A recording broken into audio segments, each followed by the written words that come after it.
Capital TV Bihar देख रहे हैं। मैं हूं आपके साथ समीक्षा तिवारी। 1994 में गौतम कुमार बिहार पुलिस में सब इंस्पेक्टर बना।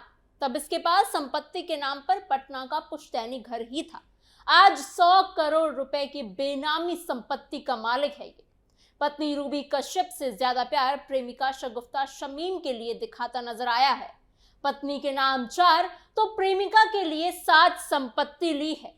नौकरानी पारों के लिए भी रानियों जैसा ठाट बाट के इंतजाम थे। ग्लैमरस लाइफ जी रहा था।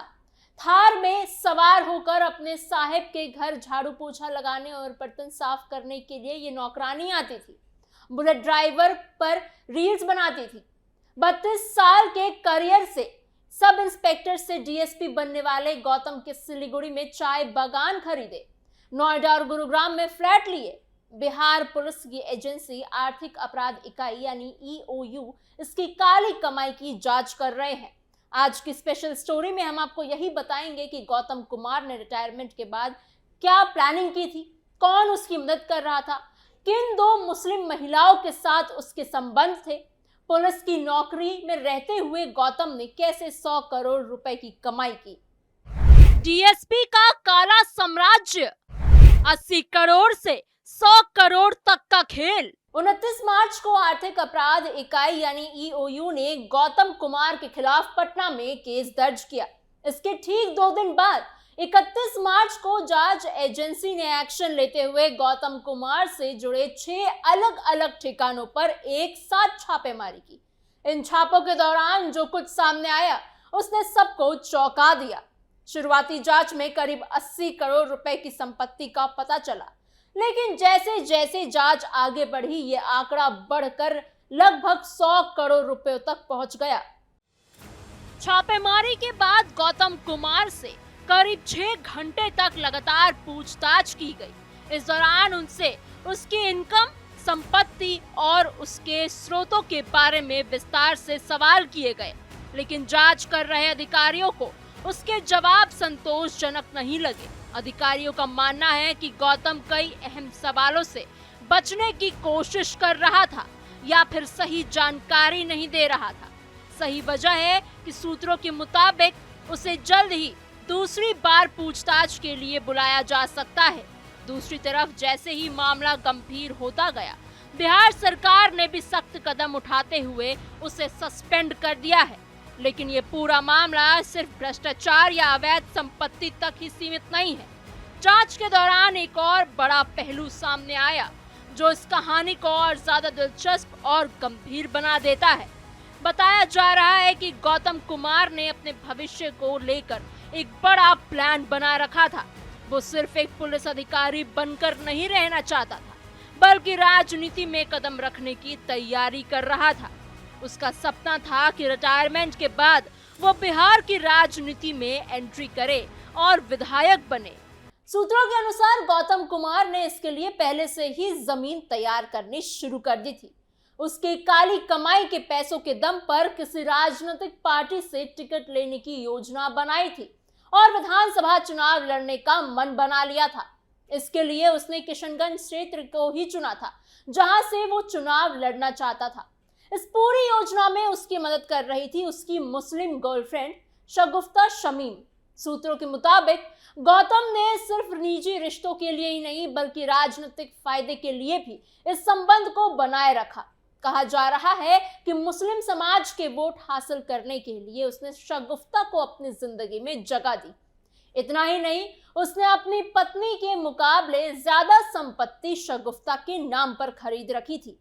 बताया जा रहा है कि पिछले करीब 10 सालों से दोनों के बीच रिश्ता था और ये रिश्ता सिर्फ निजी नहीं बल्कि कई मायनों में फायदेमंद भी था। जांच में यह भी सामने आया है कि किशनगंज जिले के एक पूर्व विधायक के साथ भी गौतम कुमार के गहरे संबंध थे। दोनों के बीच काफी करीबी थी। वो अक्सर साथ बैठते, खाते पीते और एक दूसरे की मदद किया करते थे। सूत्रों का कहना है कि यह रिश्ता सिर्फ दोस्ती तक सीमित नहीं था, बल्कि इसमें कई तरह के लेन देन और फायदे भी जुड़े हुए थे। जानकारी के अनुसार गौतम कुमार की काली कमाई को छिपाने और उसे अलग अलग जगहों पर लगाने में इस पूर्व विधायक की अहम भूमिका रही है। इसी के जरिए दूसरे राज्यों में भी बेनामी संपत्ति खरीदी गई। इसी बीच एक और चौंकाने वाली जानकारी ये सामने आई कि किशनगंज के रुईधासा इलाके की रहने वाली एक मुस्लिम महिला बेचनी का नाम भी इस मामले में सामने आया है।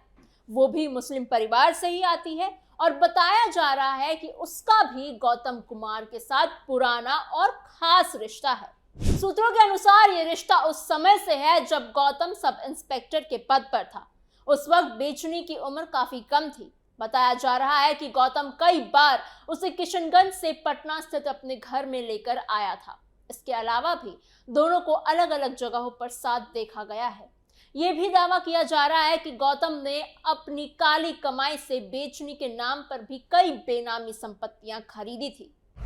पत्नी बेबस, डीएसपी बेलगाम, डीएसपी का मल्टी लेयर घोटाला। संपत्ति के मामले में भी कई अहम खुलासे हुए। किशनगंज जिले से कोचाधामन, बेलवा और दीघल बैंक जैसे इलाकों में गौतम की बेनामी संपत्ति होने की बात सामने आई है। सूत्रों का कहना है कि इन इलाकों में उसने काफी जमीन और प्रॉपर्टी खरीदी है।